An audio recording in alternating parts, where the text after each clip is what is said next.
sua Bíblia em Tiago, capítulo de número 5, versículos 17 e 18. A partir daí quero construir uma palavra com você.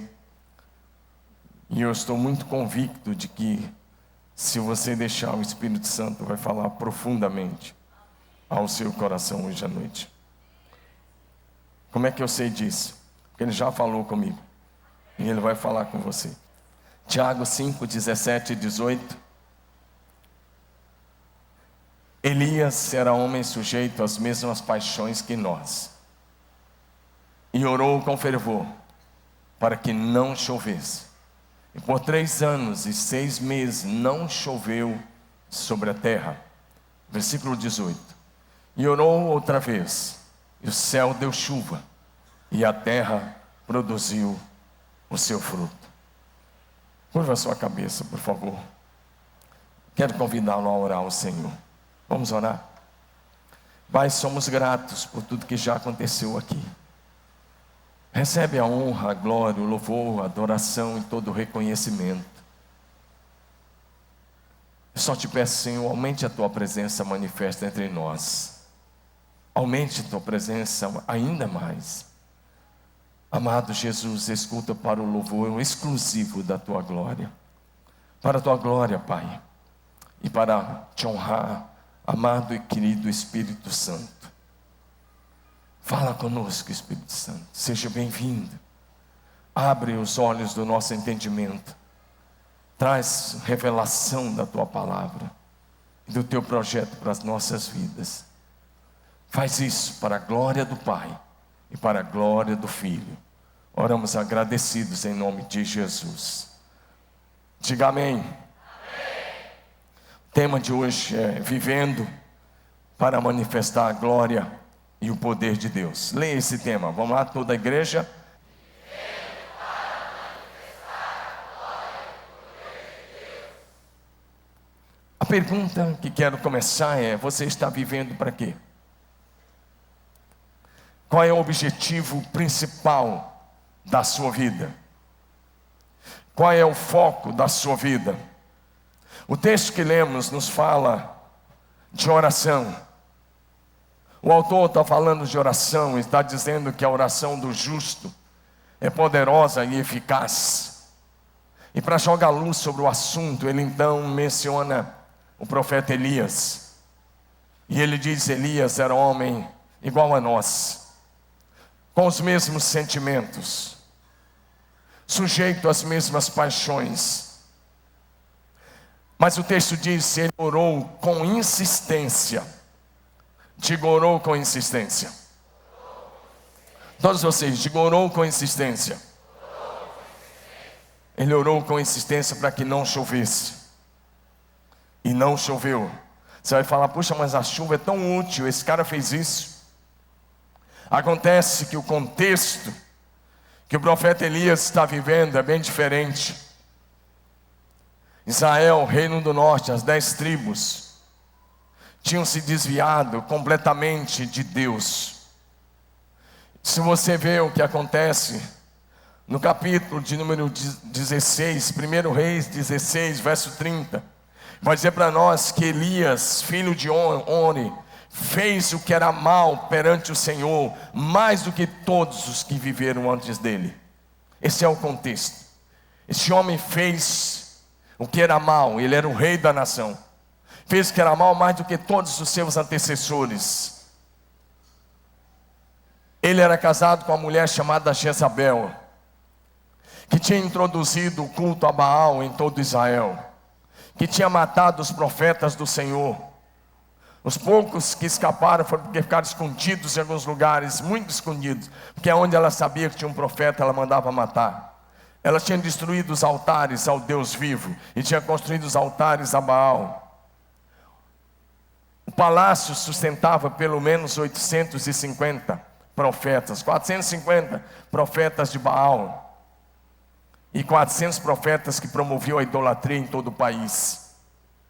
Então Deus disse: chega, porque o povo de Deus estava fazendo agora o que era contrário aos olhos de Deus. E Deus disse: chega, E ele levanta Elias. Até então Elias era uma pessoa desconhecida. A Bíblia diz em 1 Reis 17, verso 1, de onde ele veio. Depois você vai abrir a sua Bíblia, mas por enquanto não, olha para cá. Eu quero começar dizendo a você, se você quiser ser bem sucedido no exercício do seu trabalho ao Senhor, você precisa estar consciente que toda unção, toda capacitação, toda sabedoria, toda graça e todo o poder que você precisa vem somente do nosso Deus. Diga amém. Nós sabemos que Elias foi um homem semelhante a nós, sujeito aos mesmos sentimentos, ou seja, foi tão humano quanto eu e você. Mas infelizmente nós não somos homens e mulheres com orações semelhantes à de Elias. Ele era semelhante a nós na sua humanidade, mas nós precisaríamos ser semelhante a ele na vida de oração que ele levou diante de Deus. Diga amém. Sabe por que nós não oramos como Elias? Porque nós nos sentimos autossuficientes, nós nos sentimos capacitados, mas a nossa capacidade, na verdade, nos deixa, a nossa capacidade carnal, na verdade, nos deixa incapazes para realizarmos o trabalho de Deus. Um homem que ora com fé, fervor e perseverança é poderoso para realizar a obra de Deus na terra. Diga aleluia. Quero fazer uma segunda pergunta: qual é a grande motivação da sua vida? O seu estilo de vida, outra pergunta, o seu estilo de vida manifesta a glória e o poder de Deus? Meu assunto hoje com você é que você possa, a partir de hoje, viver uma vida que onde você estiver, você manifeste a glória de Deus na terra, o poder de Deus na terra. E eu te pergunto, teu estilo de vida está manifestando a glória e o poder de Deus? Pois bem, para manifestar a glória e o poder de Deus na terra, você precisa entender algumas coisas. Primeiro, você precisa entender que o Senhor Deus é a nossa fonte de revelação e coragem. Diga isso, o Senhor Deus. Todos vocês, o Senhor Deus é a nossa fonte de revelação e coragem. Deus é a nossa fonte de revelação e coragem. Vamos para 1 Reis, capítulo 17, verso 1. Porque esse texto vai nos dizer o seguinte: Elias, o tisbita, que habitava em Gileade, disse a Acabe: viva o Senhor, Deus de Israel, em cuja presença estou, que nesses anos não haverá orvalho, nem chuva, senão segundo a minha palavra. Sabe por que Deus estava fazendo isso? Aquele demônio chamado Baal, que era adorado por toda a nação agora, era considerado o Deus da chuva, da fertilidade. Na verdade era um demônio, o próprio Satã. Baal, se você vai para o Novo Testamento, é o mesmo Baal-Zebu, chamado príncipe dos demônios, ou maioral dos demônios. E a nação estava adorando a ele como Deus da chuva e da fertilidade. Então Deus disse: então vamos ver se ele vai mandar chuva. Então Elias aparece quase do nada. Ele vem dessa aldeia, essa cidadezinha chamada Tisbé. E ele vai, e ele marca uma audiência com o rei. E ele chega diante do rei, a maior autoridade da nação. E sabe o que ele diz? Olha, eu tenho uma palavra de Deus para você. E ele diz: olha, estou suspendendo a chuva. E mais, estou suspendendo até o orvalho. E não vai voltar a chover, a não ser quando eu falar outra vez. Fala assim: que ousadia. Diga: que coragem. Foi isso que ele disse. Só que ele não falou para alguém lá do baixo escalão do governo, ele chamou o rei. Ele foi lá no gabinete real e ele disse: não, assim diz o Senhor, não haverá chuva e nem orvalho. Ele disse: não é por uma semana, é pelos próximos anos. E tem mais, só vai chover de novo quando eu falar. Ou seja, o que Elias está dizendo é: fechei o céu, coloquei a chave no bolso, só vou abrir o céu quando a nação se voltar para o Deus verdadeiro. Diga amém. Elias se apresentou a Acabe e declarou essas palavras. Querido, alguém para dizer isso, não basta ser corajoso, tem que ter coragem sim, mas tem que ter autoridade espiritual e tem que ter revelação direta de Deus. Diga amém. Ele foi diante do rei porque ele tinha ouvido Deus. Foi diante do rei porque tinha vida com Deus. Deus, amados, não faz nada na terra sem antes revelar aos seus servos profetas. Deus não mudou. Ele é o mesmo ontem e hoje e eternamente. Antes de fazer qualquer coisa, primeiro ele se revela. Amós capítulo 3, versículo 7. Livro de Amós capítulo 3, versículo 7. A Bíblia Sagrada vai dizer: certamente o Senhor Deus não fará coisa alguma sem primeiro revelar o seu segredo aos seus servos, os profetas. Diga amém. Agora isso é para quem tem intimidade, para quem tem vida de oração, é para quem anda com Deus. Em João capítulo 14, verso 21, Jesus diz: aquele que tem os meus mandamentos e os guarda, esse é o que me ama.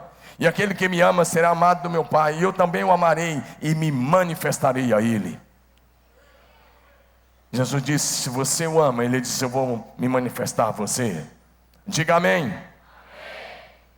O Senhor Deus, querido, não quer que essa igreja, não quer que você faça parte de um grupo de gente medrosa, mas que você seja forte e corajoso. Levanta a mão e diga: Deus quer que eu seja forte e corajoso. Essa é a vontade de Deus. Olha o que está em Josué capítulo 1, versículo 7. Josué 1, versículo 7.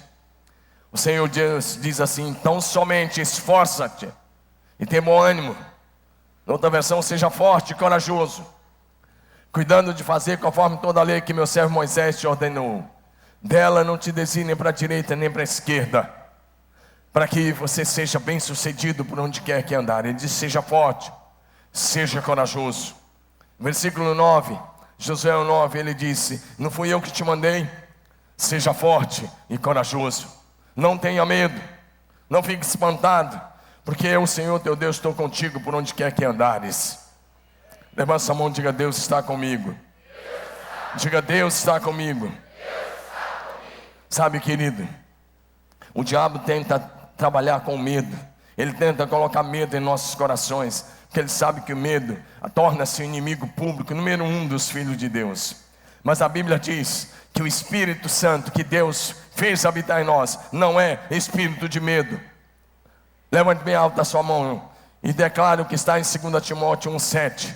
2 Timóteo 1, versículo 7 diz assim: Deus não nos deu, diga isso, Deus não me deu espírito de medo, mas de poder, amor e equilíbrio. Poder, amor e equilíbrio. Poder, amor e equilíbrio. O Espírito Santo que está em você é o Espírito de poder. Atos 1,8 diz: mas recebereis poder ao descer sobre vós o Espírito Santo. Diga amém. Se você for cheio do Espírito Santo, uma das coisas que vai embora na hora é o medo. Deus não olha para você como um fracasso. Deus não olha para você como um medroso. Deus não olha para você como alguém que não vale nada. O diabo é que quer colocar essas sementes malignas na sua cabeça. O diabo é que quer achatar você, é que quer levar você a acreditar que você não tem valor. Deixa eu dizer uma coisa: se você não tivesse valor, Jesus não teria morrido na cruz por você. Sabe como é que Deus olha para você? Ele olha para você como Ele olha para Jesus. Ele ama você tanto quanto Ele ama Jesus. Sua vida é preciosa, sua vida é valorosa. Sabe como é que Deus olha para você, meu irmão? Deus olha para você como um poderoso guerreiro do Senhor, como um homem valente, como alguém que avança contra o império das trevas. É assim que Deus olha para você.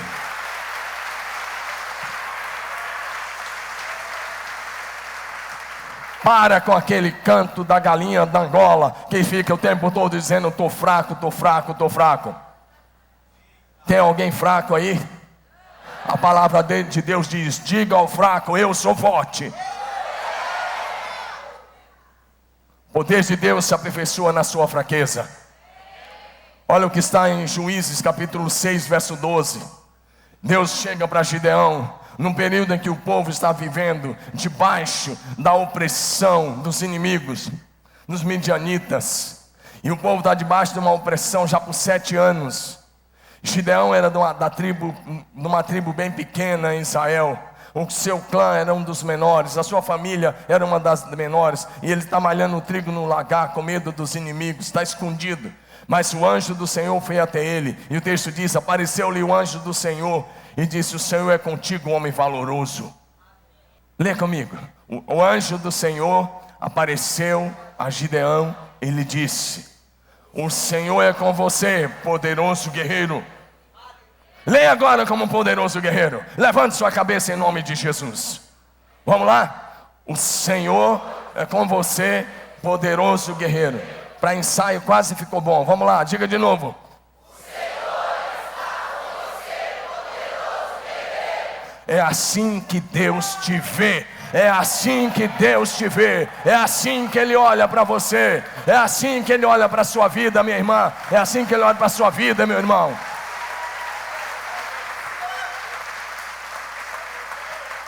Você precisa concordar com o que Deus diz na palavra sobre você. Porque quando você não concorda, você está chamando Deus de mentiroso. Você está querendo ser melhor que Deus. Foi Deus que disse que você, cheio do Espírito Santo, é um poderoso guerreiro do Senhor. E se Deus disse, eu concordo com Ele. Porque Ele não é homem para mentir, nem filho do homem para se arrepender. E Ele levanta Gideão para ser um juiz poderoso, que vai com 300 homens e vence o inimigo. Deus quer levantar você. Então para de ter dó de você. Para de falar das suas dores. Para de falar dos seus problemas. Para de falar das dificuldades. Fala da obra de Deus na sua vida. Comece a declarar o quanto Deus te ama, o quanto Ele te valoriza. E comece a olhar para você mesmo como Deus te olha. Olhar para você mesmo e se ver como Deus te vê. Ah, pastor, você não sabe da minha família. Você não sabe do que aconteceu lá atrás. Não sei mesmo não. Mas eu quero te dizer uma coisa. Agora você nasceu na família de Deus. E na família de Deus você tem que ser parecido com o Pai que está no céu. Não importa. Agora você nasceu na família de Deus. E aqui é diferente. Diga, é diferente. Mas é diferente para aqueles que levam Jesus a sério. Diga aleluia. O Espírito de Deus é que habita em nós. É que nos faz fortes, corajosos e ousados para proclamar e testemunhar o Evangelho de Jesus.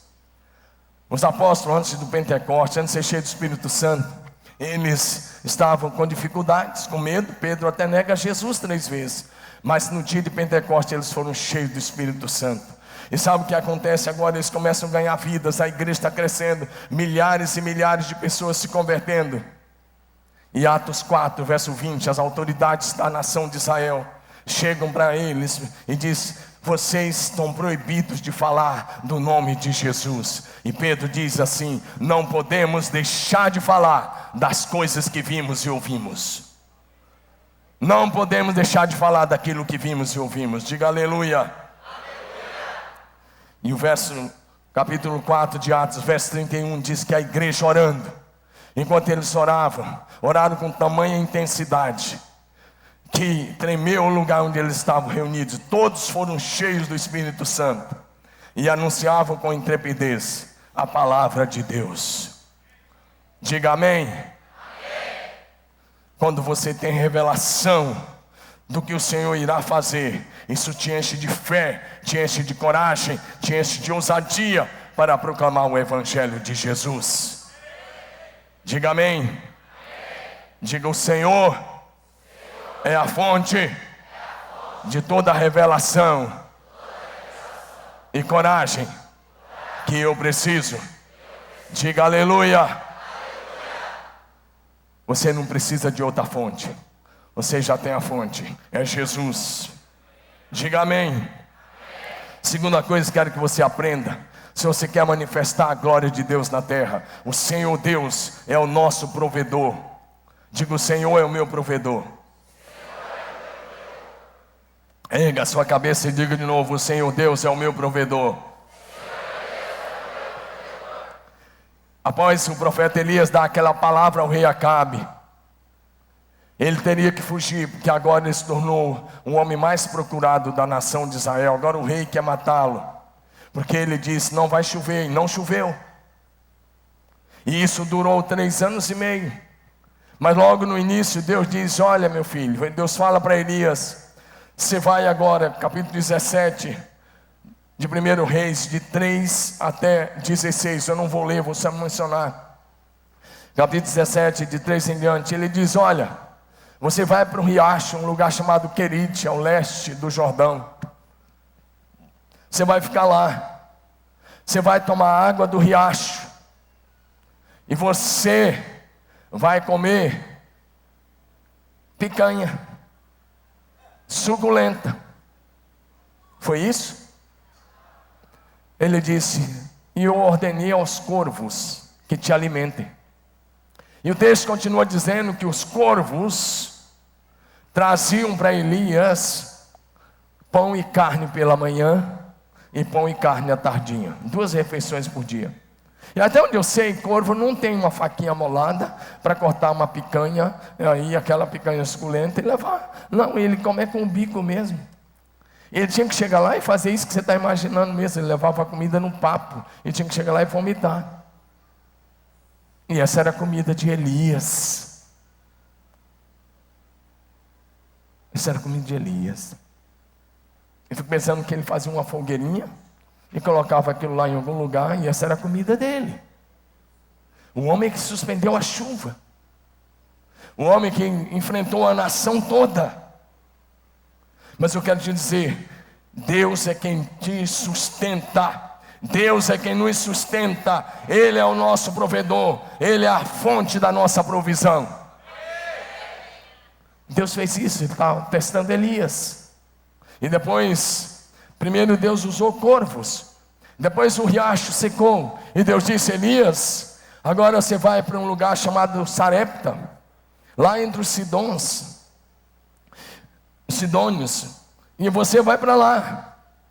E ele diz: perto de Sidom, você vai, eu ordenei uma viúva, e a viúva vai cuidar de você. Talvez se fosse nós, você ia pensar assim: oba, agora eu vou ter um quarto tipo 5 estrelas, agora vai ter tudo direitinho. Mas ele chega lá, e é uma viúva pobre, que tem só uma pequena porção de farinha de trigo numa panela, e uma pequena porção de azeite numa botija. E ela disse para ele: olha, estou pegando a última lenha, e vou fazer o último pão, e depois eu e meu filho vamos morrer, porque não tem mais nada, a seca acabou com tudo. E Elias disse: tudo bem, mas faz primeiro um pão para mim. Porque Elias libera a palavra profética outra vez. Ele diz: porque assim diz o Senhor, a farinha não vai faltar na panela, e o azeite não vai acabar da botija, até que o Senhor Deus faça chover outra vez sobre a terra. Diga amém. E aí Elias tem um excelente cardápio todo dia. Pão. O que tem para comer de manhã? Pão. E amanhã? Pão. E depois de amanhã? Pão. E daqui 1 ano? Pão. Nada mais do que pão. Mas a Bíblia diz que Deus é fiel. E nós não vemos Elias reclamando disso em nenhum momento. Ele estava vivendo para manifestar a glória de Deus na terra. E quem vive para manifestar a glória de Deus, faz a obra de Deus, do jeito de Deus, obedecendo a palavra de Deus, como Deus ordena.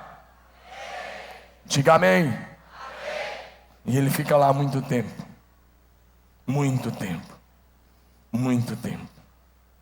Mas Deus o sustentou. O nosso Deus e nosso Pai que está no céu tem grande prazer de sustentar os seus filhos.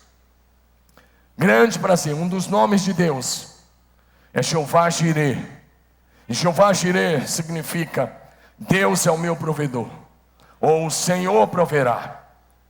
Essas palavras primeiramente foram ditas por Abraão. Gênesis 22, eu vou me ater apenas no verso 14. Mas Gênesis capítulo 22, Abraão está indo para um sacrifício, caminhando com Isaac. Eles caminham 3 dias, e eles chegaram ao monte que Deus havia designado. E quando eles chegam lá, Abraão coloca a lenha sobre os ombros de Isaac, e eles vão caminhando. E tem fogo, e tem lenha, mas não tem o animal do holocausto. Então Isaac arrisca uma pergunta. Ele diz: pai, e Abraão diz: estou aqui. Ele diz: está aqui o fogo e a lenha, mas onde está o cordeiro para o holocausto? E Abraão diz: Jeová Jirê. Diga: Jeová Jirê. Diga de novo: Jeová Jirê. Jeová Jirê. Jeová Jirê. Sabe quando você olha e parece que você não enxerga a luz no fim do túnel? Sabe quando você olha e parece que todas as portas se fecharam? Sabe quando você olha e parece que não tem solução? Você olha e parece que não tem esperança, está desempregado, está sem dinheiro, a situação está difícil. Quero te dizer que os olhos do Jeová Jirê estão sobre a tua casa, estão sobre a sua vida. Ele é o seu provedor, Ele é aquele que te sustenta.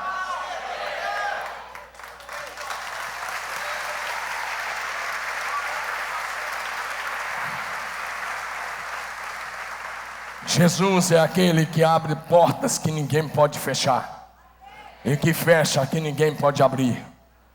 Nele você pode confiar. Diga amém. Amém. Deixa eu te dizer uma coisa, é preciso que você entenda isso.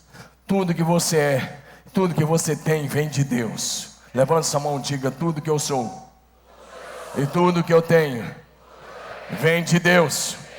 Diga: vem de Deus. João 3, verso 27. Evangelho de João, capítulo 3, verso 27. João Batista disse o seguinte: o homem não pode receber coisa alguma se do céu não lhe for dada. Coisa alguma. Coisa alguma o homem pode ter ou receber se do céu não lhe for dado. Você está respirando aí? Claro que sim. Esse oxigênio é o Pai que providenciou para você. Você se alimentou hoje? Antes daquele alimento chegar na sua mesa, o Deus do céu derramou a chuva sobre a lavoura do justo e dos injustos, e providenciou para que chegasse na sua mesa. Ele é o seu provedor. Você pode achar que é o seu braço, que é a sua força. Eu quero dizer que antes do seu braço e da sua força, há um Deus que pensou em você e que cuida de você. Diga amém. Você abasteceu o seu carro essa semana? Vai abastecer? Quando você abastecer e estiver colocando aquela gasolina, em vez de você pensar apenas no posto de gasolina, lembra de um Deus no céu, um Deus eterno, que vê todas as coisas como um eterno presente, que colocou lá os poços de petróleo, porque Ele sabia que um dia a humanidade ia precisar disso. E depois deu sabedoria e capacidade para o homem desenvolver tecnologias para explorar aquilo que Ele já tinha colocado lá. Na verdade, o homem não cria nada, apenas recebe, embora não reconheça, recebe tudo de mão beijada do Deus único e verdadeiro. Amém, amados? Eu fico pensando o quanto Deus cuida, o quanto Deus cuida, o quanto Deus cuida. Às vezes, nesse período das férias, eu dificilmente assisto televisão, mas no período das férias eu gosto de assistir programa de pesca. E vejo os caras pescando toneladas e toneladas de peixe. E eles podem estar pescando dizendo: eu pesquei. E eu olho para a mesma coisa e digo: o meu Deus colocou o peixe lá, para que a gente pudesse se alimentar. Amém, amados?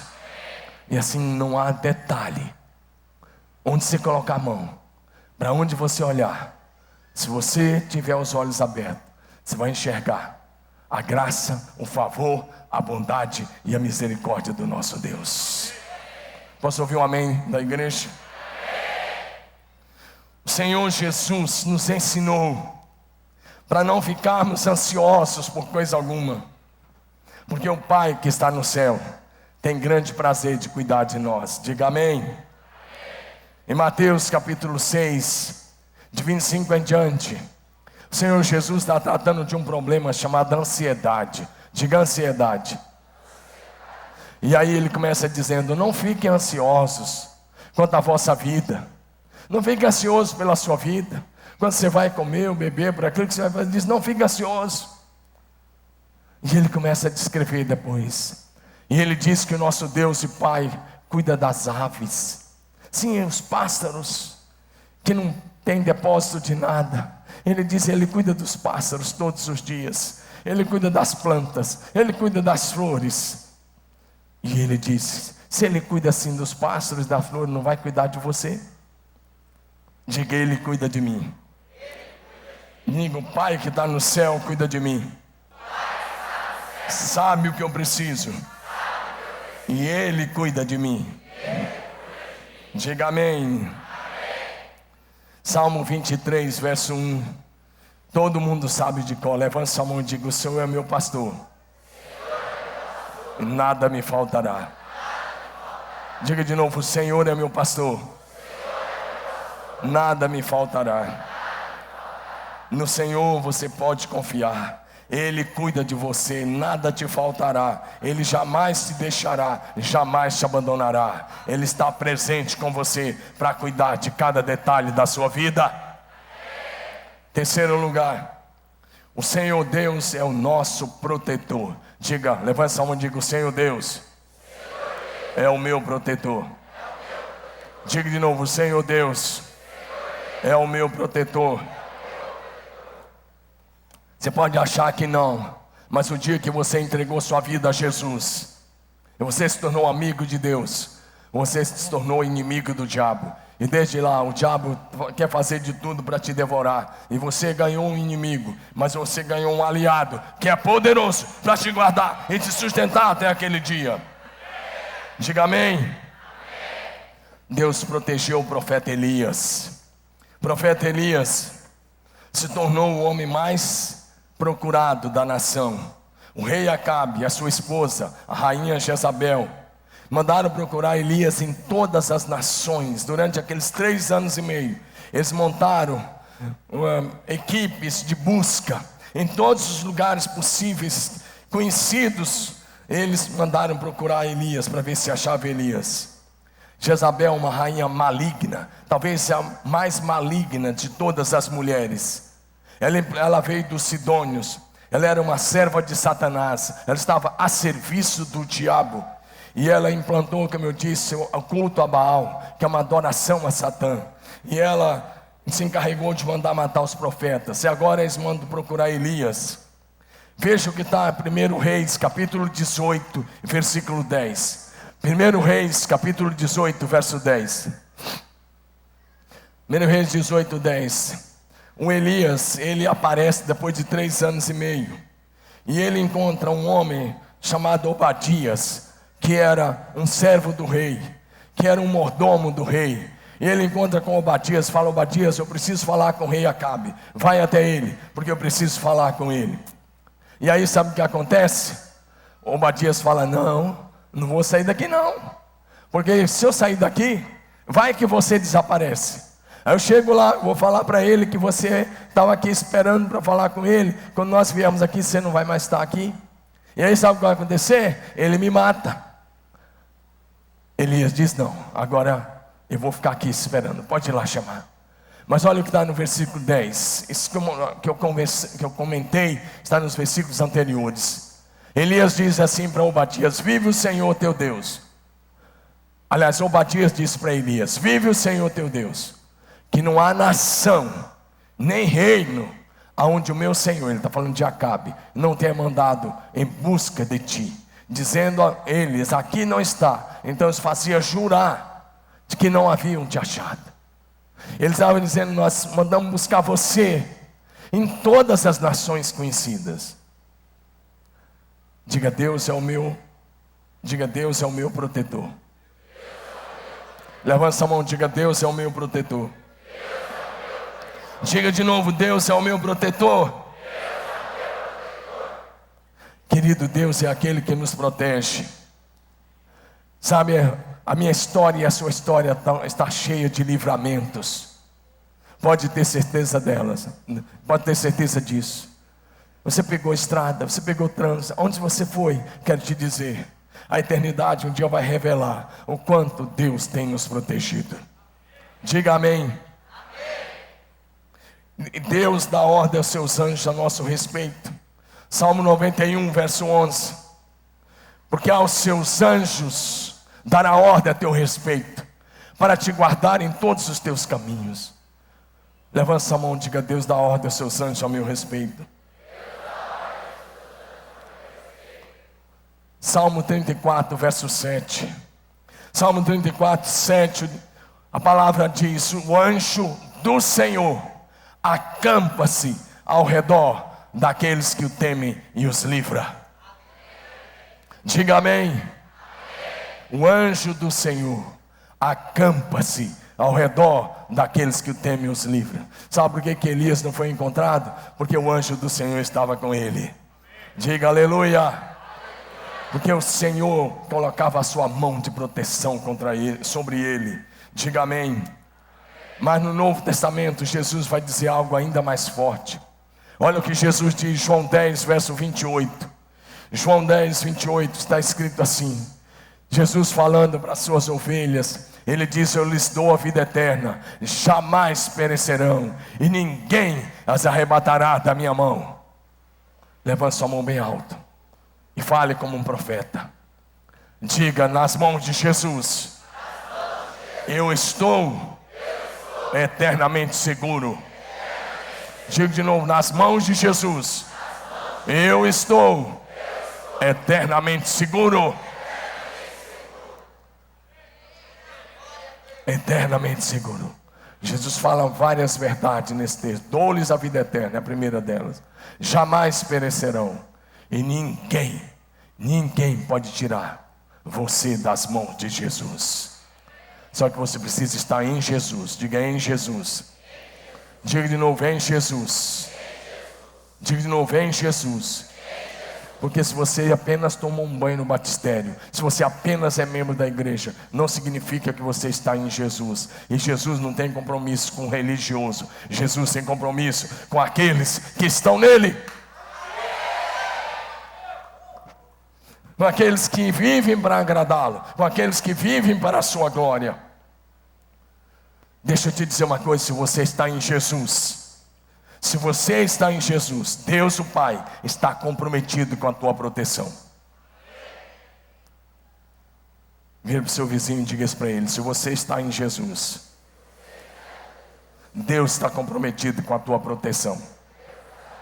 Se você está em Jesus, Deus está comprometido com a sua proteção. 1 João capítulo 5, verso 18. Primeira epístola de João capítulo 5, verso 18. Sabemos que todo aquele que é nascido de Deus não vive pecando, antes o guarda aquele que nasceu de Deus, e o maligno não lhe toca. Dá um glória a Deus aí, meu irmão, se você entendeu essa palavra.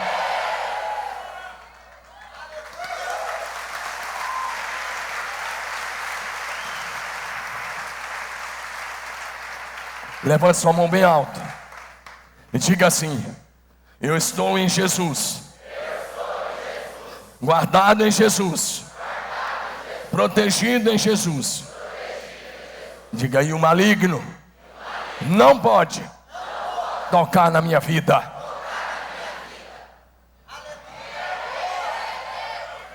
Para com esse negócio.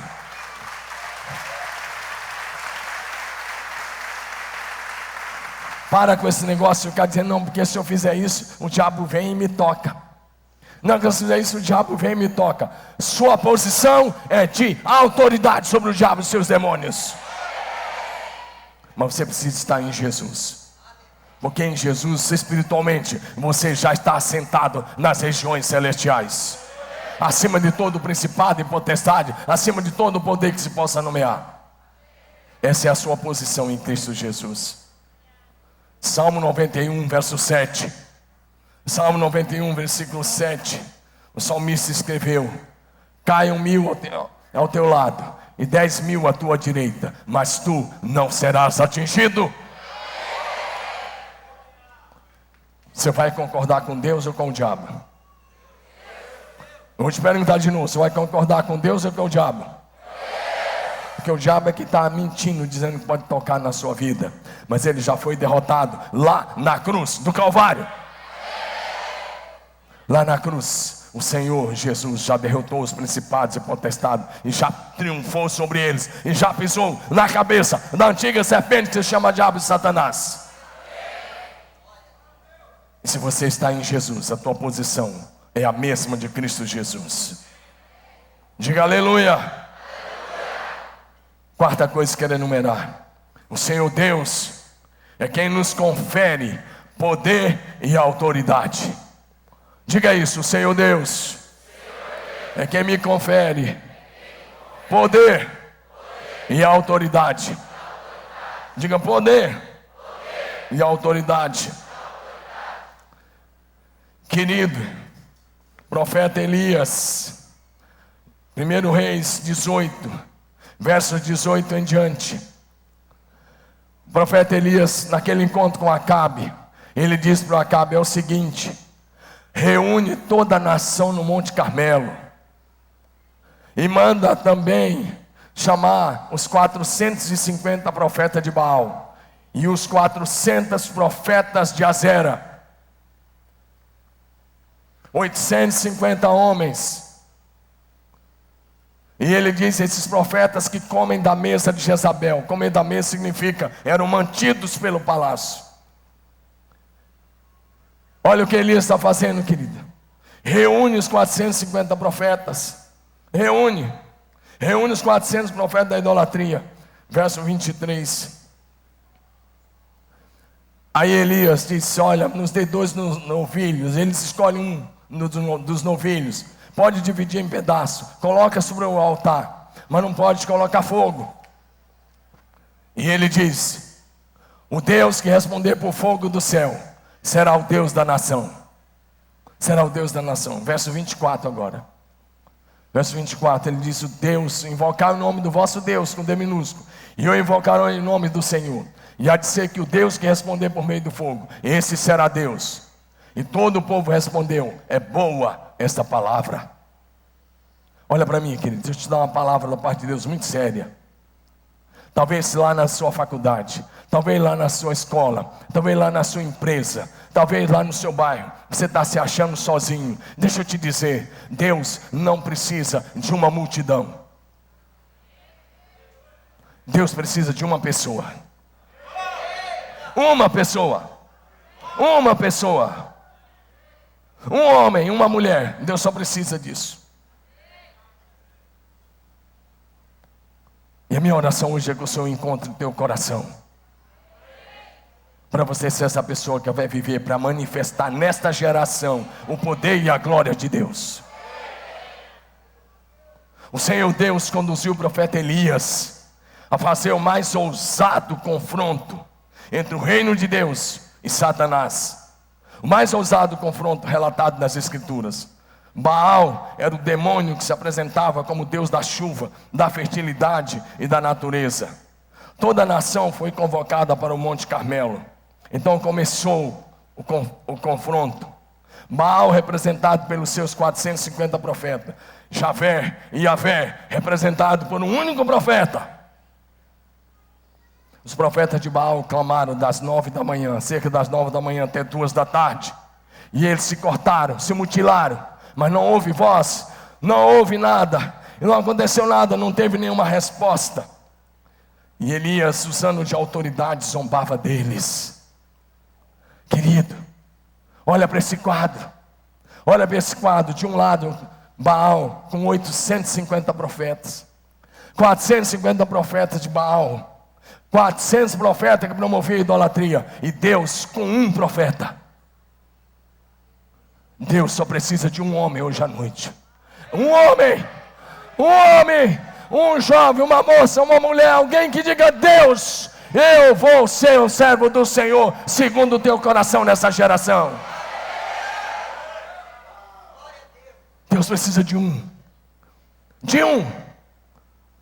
que não se acomode com este mundo, que não tenha medo de encarar os novos profetas de Baal. Que não tenha medo de encarar o pecado que está lá fora. Que não tenha medo de encarar a idolatria. Que não tenha medo de encarar a feitiçaria. Que não tenha medo de encarar aqueles que representam Satanás. Deus só precisa de um. Não vai ter um outro Elias, mas o Deus de Elias está aqui para levantar uma geração destemida. Um povo no poder do Espírito Santo, que vai manifestar a glória e o poder do reino de Deus nesses dias na terra. Tem alguém aqui hoje que vai dizer: Deus, eis-me aqui, eis-me aqui, eis-me aqui, eis-me aqui, eis-me aqui, usa-me, eis-me aqui, usa-me como o Senhor quiser.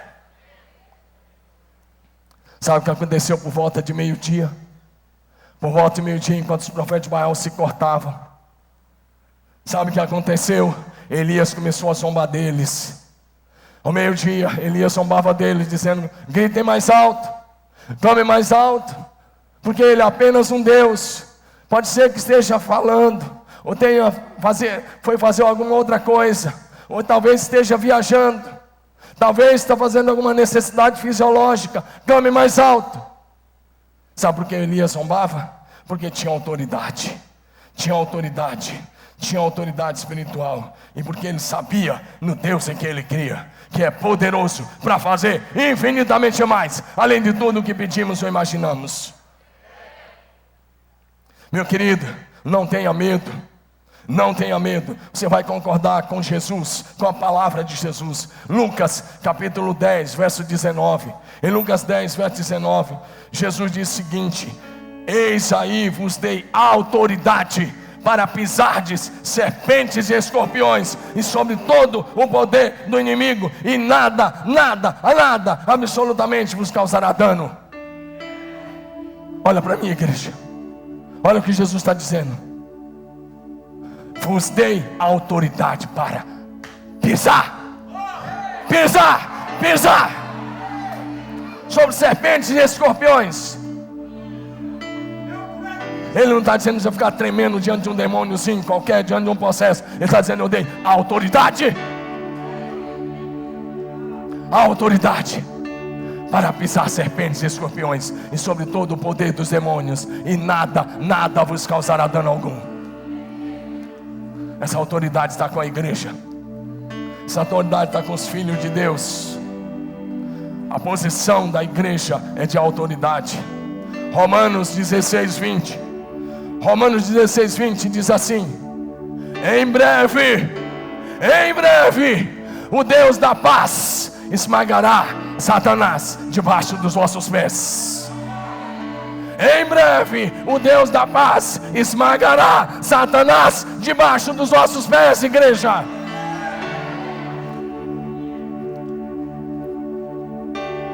Em último lugar, o Senhor nosso Deus é a fonte da nossa vitória.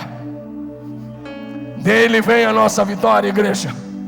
Não é por força, nem por violência, mas é pelo Espírito Santo de Deus. Levanta sua mão e diga: não por força, nem por violência, mas pelo Espírito Santo. É o que está em Zacarias 4, verso 6. 1 Reis 18, versos 36 a 39.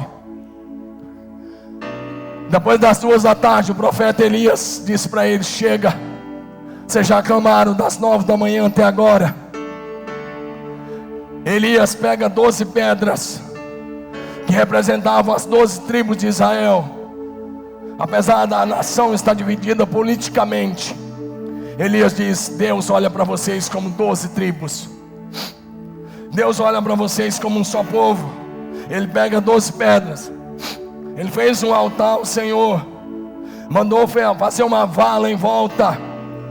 E olha o que ele vai dizer no verso 34 em diante. Ele mandou colocar água uma primeira vez, mandou colocar água uma segunda vez, mandou colocar água uma terceira vez, de maneira que a água encheu a vala.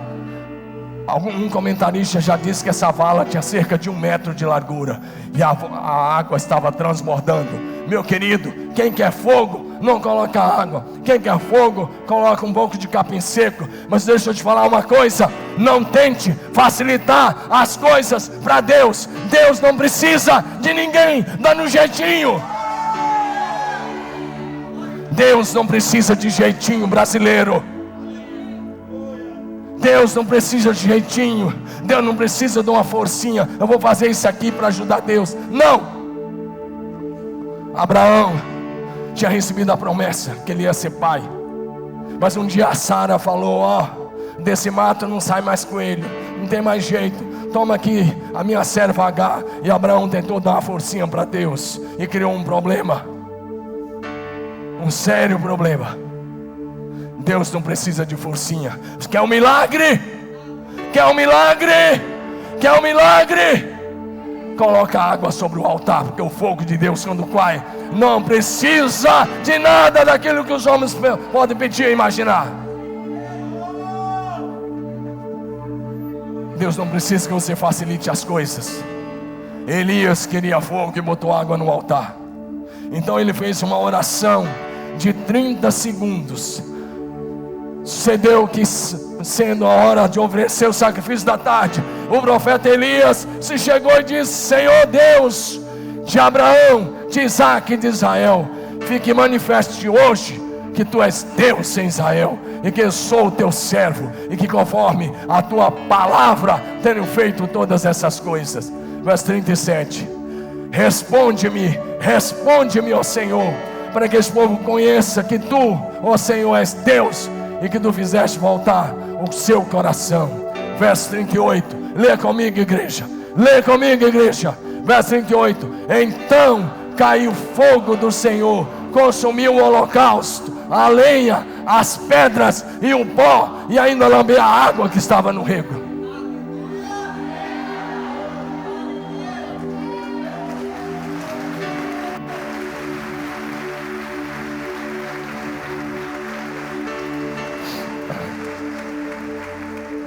Deus só precisa de um homem que confie nele. Deus só precisa de um homem que confie nele e que tenha coragem de, ao receber a revelação, liberar a palavra de Deus. Porque nenhuma palavra de Deus cairá por terra, nenhuma promessa de Deus jamais falhará. Deus é fiel, e as suas promessas se cumprirão no detalhe da vírgula. Você só precisa confiar. Sabe qual é o problema? É que às vezes você já se decepcionou tanto que você não crê mais nisso. Mas Deus quer renovar a sua visão. Deus quer renovar a sua fé. Deus quer renovar o seu coração hoje. Querido, eu estou cansado dessa história de um cristianismo que fica jogando todas as promessas para depois. Fica dizendo: não, as promessas que estão aqui é só para o milênio. Não, é só para Nova Jerusalém. É só para quando a gente estiver lá no céu. Não! Levante a sua Bíblia se você a trouxe. Levante bem alto a sua Bíblia se você a trouxe. Nessa Bíblia estão escritas mais de 8.000 promessas para o povo de Deus viver aqui e agora, nessa geração. Mais de 8.000 promessas para ser vivida agora. Olha para mim. A vitória do povo de Deus é para viver agora. Não é para a próxima geração, é agora. Sabe? A vitória, o triunfo é para a igreja viver agora. Os galardões são para o futuro, mas a vitória sobre o pecado, sobre o mundo e sobre o diabo é para aqui e agora. Aqui e agora. Aqui e agora. Mais de 8.000 promessas para ser vivida aqui na terra pelos filhos de Deus. A vitória de Elias sobre os profetas de Baal veio do céu. Foi a vitória esmagadora do Senhor através do seu servo, que era um homem de oração. E naquele mesmo dia, o verso 39, 18:39, Quando o fogo do Senhor caiu sobre o altar, o povo se dobrou, a nação se prostrou, e a nação estava dizendo: Baal não é mais Deus dessa nação. A nação prostrada começou a dizer: só o Senhor é Deus. Levante sua mão e diga aí: só o Senhor é Deus. Só o Senhor é Deus. Só o Senhor é Deus. Só o Senhor é Deus. Só o Senhor é Deus. Só o Senhor é Deus. A glória e o poder de Deus se manifestaram no Carmelo através de um homem corajoso, ousado, um homem de fé, um homem cheio do Espírito Santo, um homem de oração. Sua vitória vem do Senhor, Deus e Pai. Você e Deus. Levante sua mão e diga: eu e Deus somos invencíveis. Fala como quem crê, meu irmão. Diga: eu e Deus somos invencíveis. Diga de novo: eu e Deus somos invencíveis. Romanos 8:31. Que diremos, pois, à vista de todas essas coisas? Se Deus é por nós, quem será contra nós? Levante sua mão e diga: Deus é por mim, quem será contra mim? Diga de novo: Deus é por mim, quem será contra mim? Romanos 8:37. Que diremos, pois, à vista dessas coisas? Mas em todas essas coisas somos mais que vencedores por meio daquele que nos amou. Diga: em todas as coisas. Todos vocês: em todas as coisas eu já sou mais que vencedor. Mais que vencedor. Mais que vencedor em Cristo Jesus. 2 Coríntios 2:14. 2 aos Coríntios 2:14 está escrito assim: graças, porém, a Deus, que em Cristo Jesus sempre nos conduz em triunfo. Igreja, toda a igreja, levanta a mão e lê isso comigo. Vamos lá? Toda a igreja, vamos lá? Graças, porém, a Deus. Eu não ouvi, não, só quero só a primeira parte. Só que eu quero ouvir melhor. Vamos lá? Vou dar mais uma chance a vocês. Só a primeira parte, vamos lá?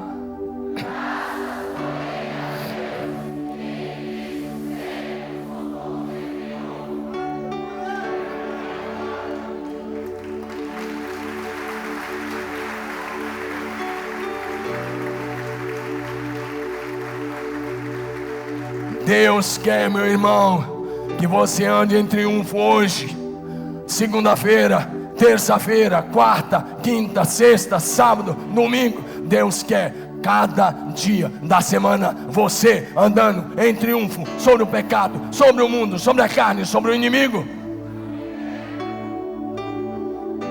Levante sua cabeça e creia na palavra de Deus como ela é, porque o texto diz que Deus em Cristo sempre nos conduz em triunfo. Somente a oração poderá manter acesa a chama em nosso coração e conservar nossos olhos fixos na visão. Elias viveu para manifestar a glória e o poder de Deus na sua geração. Jesus, encerrando a carreira, diz: Pai, eu te glorifiquei na terra, completando a tarefa que o Senhor me deu para fazer.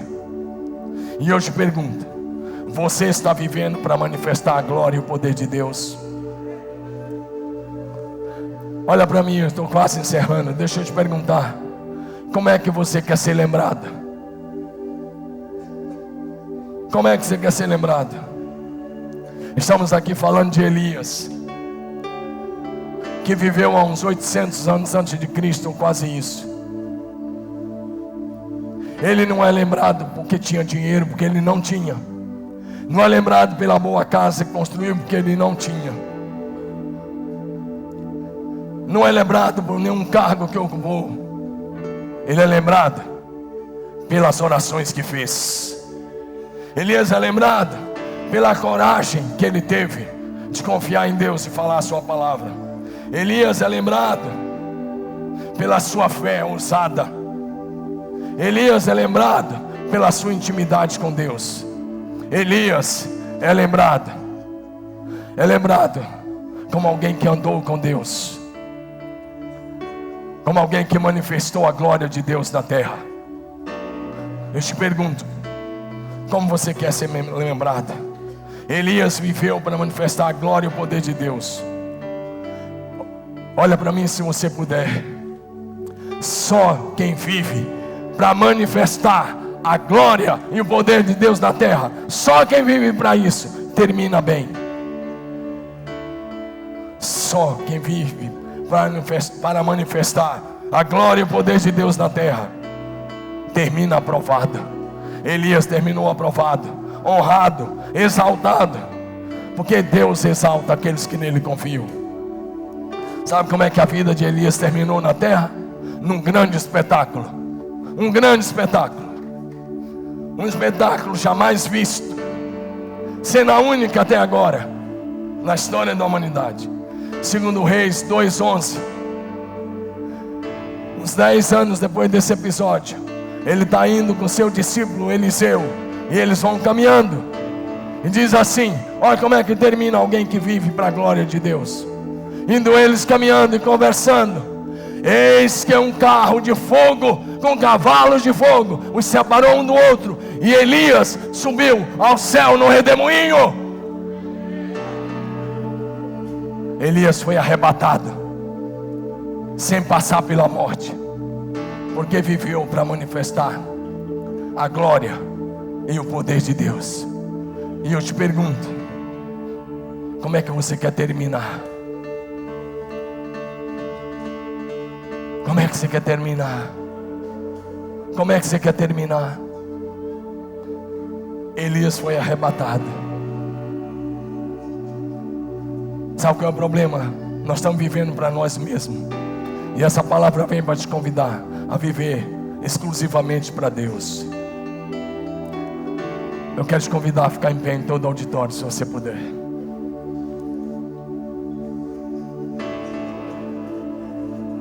Enquanto cantamos, meu irmão, se você quer passar a viver para manifestar a glória e o poder de Deus na terra, corre para frente, não tem tempo para perder. Deus só precisa de uma pessoa. Pode ser você, ou você pode apenas ver as coisas acontecer, ou você pode se lançar hoje para nunca mais voltar atrás. Para nunca mais voltar atrás. Para nunca mais. Para nunca mais voltar atrás. Coragem, ousadia, revelação só recebe aqueles que são íntimos de Deus, aqueles que não vivem mais para si mesmos. Sabe por que Elias suportou todos aqueles anos? Porque ele não vivia para si mesmo, ele vivia para manifestar a glória de Deus na terra. Ele enfrentou uma nação e venceu. Enfrentou 850 falsos profetas e os venceu. Levou a nação de volta para Deus e manifestou a glória de Deus na terra. Qual é o teu projeto de vida, meu irmão? Será que o teu projeto é melhor que o de Deus? É por isso que você está aí parado. Meu querido, todos os projetos humanos são falíveis, ficarão por aqui mesmo. Eu quero convidar aqueles que vão dizer: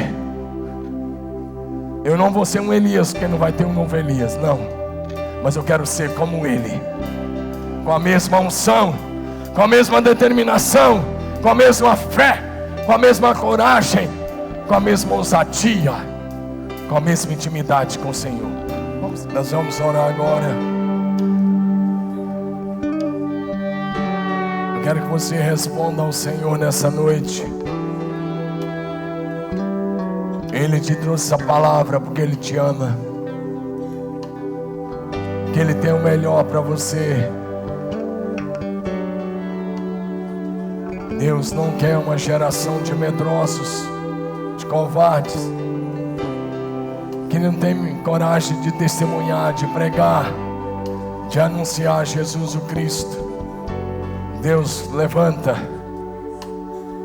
um exército de vencedores, uma igreja de vencedores, gente que, como Elias, tem coragem de falar para as autoridades que Jesus é o Cristo, que Ele é o caminho, a verdade e a vida, o único Salvador, a única resposta, a única solução. Gente que não tem medo, gente que anda no poder e na unção do Espírito Santo. Se esse é o desejo do seu coração, se essa é a sua decisão, levante as suas mãos aí onde você está, feche seus olhos, comece a orar fervorosamente. Vai orando, vai orando, vai orando, igreja, vai orando, vai. Fala da sua decisão, fala da sua decisão. Deus só precisa de um homem, Deus só precisa de uma mulher, só um aqui hoje à noite. Se você é esse, diga: eu sou esse homem, eu sou essa mulher. Diga.